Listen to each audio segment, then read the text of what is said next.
Anaya lived in a busy city where buildings touched the clouds. Since she was a little girl, she dreamed of designing those buildings. She spent her weekends drawing lines and shapes, imagining bridges that could connect people. Anaya was a bright young woman who wore her hijab with pride. To her, it was a symbol of her identity and her strength. She studied harder than anyone else in her class. Finally, the day arrived when she expected her first big success. She had applied for a prestigious scholarship at the National Academy of Design. It was the only way she could afford the tuition fees.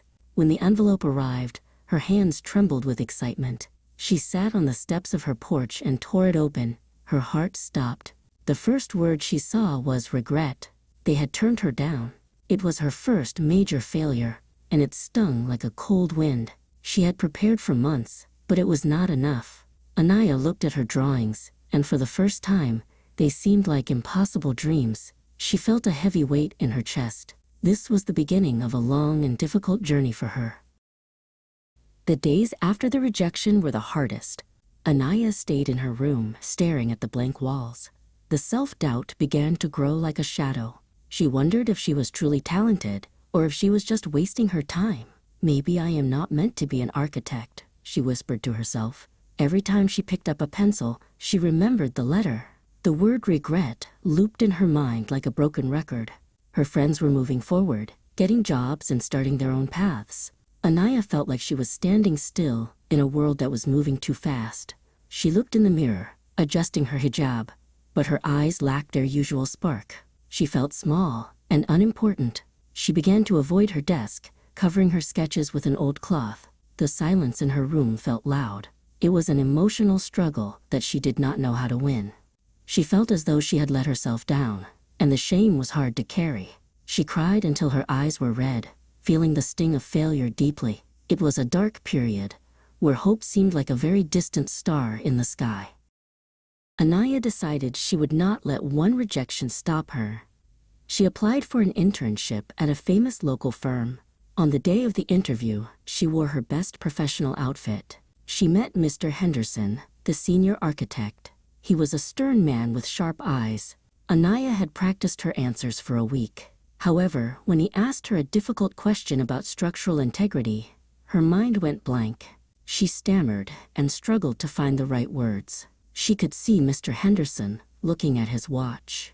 The interview ended quickly. A week later, she received a short email saying they had chosen someone else. This was failure number 10. She felt a familiar knot in her stomach. Every time she tried to climb, it felt like the ladder was missing a step.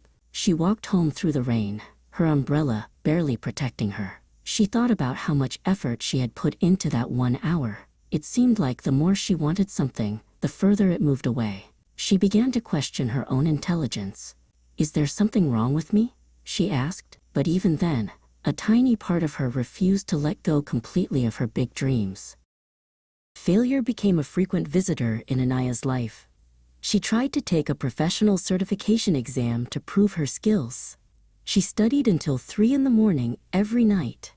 She memorized every rule and every mathematical formula, but when the results were posted online, her name was not on the passing list. That was failure number 43. Next, she tried to start a small online business, selling her architectural prints. She spent her savings on a high-quality printer and beautiful paper. She launched her website with high hopes. For 3 months, not a single person bought a print. She had to close the site to save money. That was failure number 67. Each time she failed, she felt a little more tired. Her energy was fading. She started to think that she was simply unlucky. Education was supposed to be the key to her future, but every door remained locked. She saw people who worked less and achieved more. It felt unfair. She sat at her kitchen table, looking at her bank balance and her failing grades. The mountain she was climbing seemed to grow taller with every step she took. Yet, she kept her books open, searching for an answer. Anaya shifted her focus to her community, hoping to find a sense of purpose there. She proposed a project to build a community garden with a beautiful wooden pavilion. She wanted to create a space where neighbors could gather and children could play. She spent weeks gathering signatures and talking to local leaders. She finally got permission to start. She spent her weekends digging in the dirt and organizing volunteers.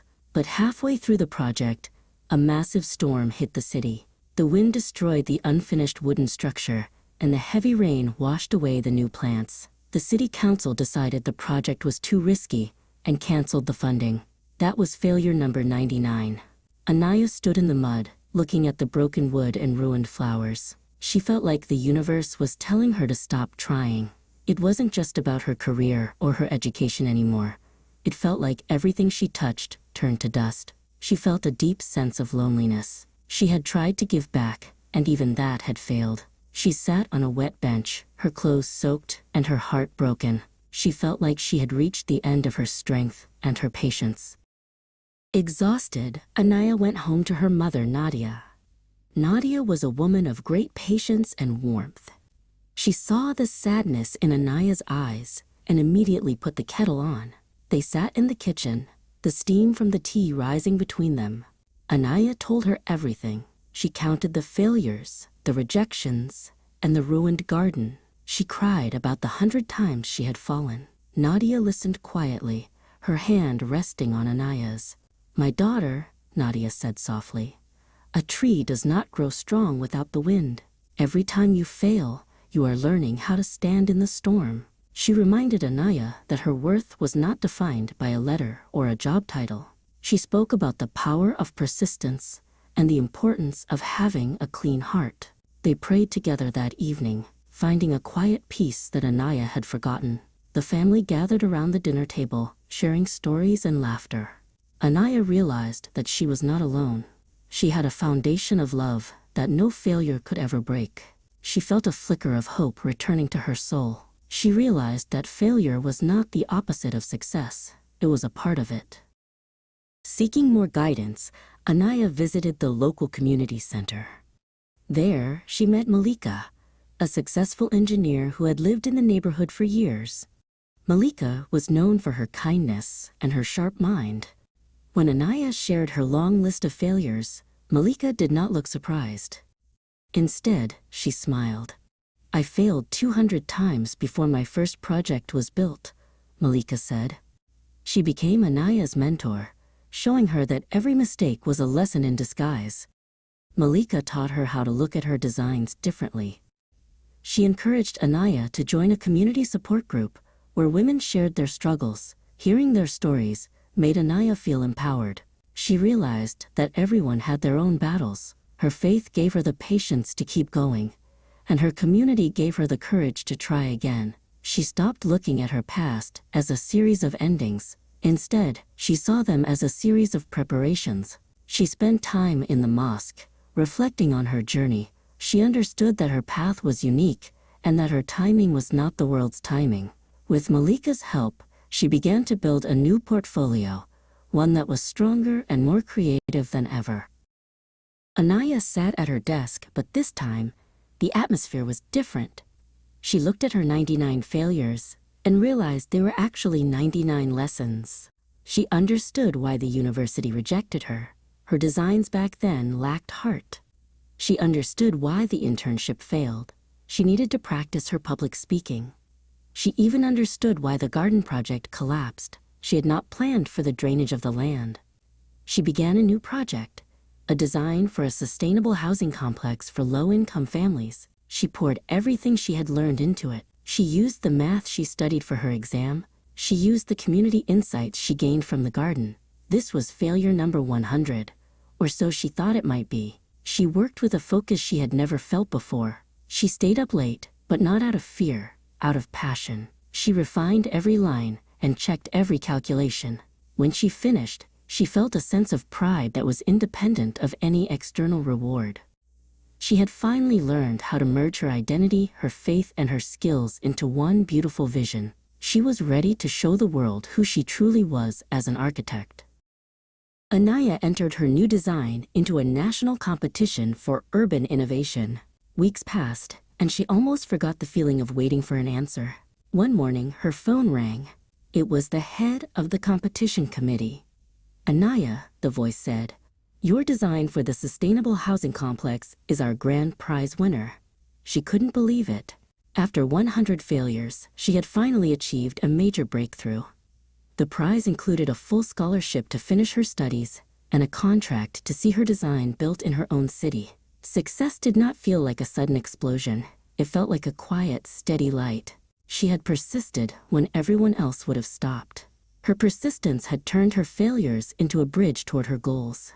She walked to the site where the housing would be built. She felt the ground beneath her feet and knew she belonged there. People who had once turned her down were now calling to congratulate her.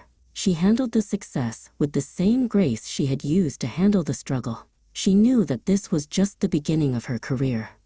She had finally proven that 100 no's could lead to a life-changing yes. A year later, Anaya stood in front of a classroom of young students. One young boy named Omar raised his hand. "Is it hard to be an architect?" he asked. Anaya smiled, looking at the eager faces. "It is hard to keep going when things go wrong," she replied. She told them the story of her 100 failures. She told them about the rejection letters and the ruined garden. She wanted them to know that success is not a straight line. It is a messy, winding path filled with obstacles. Her message was clear: never give up on yourself. Your identity and your dreams are worth the struggle. She looked at Omar and saw the same spark she used to have.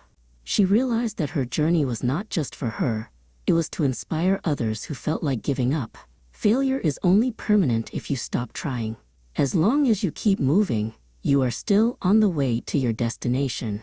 Anaya walked out of the school, her hijab flowing in the breeze. She looked up at the buildings she had once only dreamed of. Now she was the one building the future, one persistent step at a time.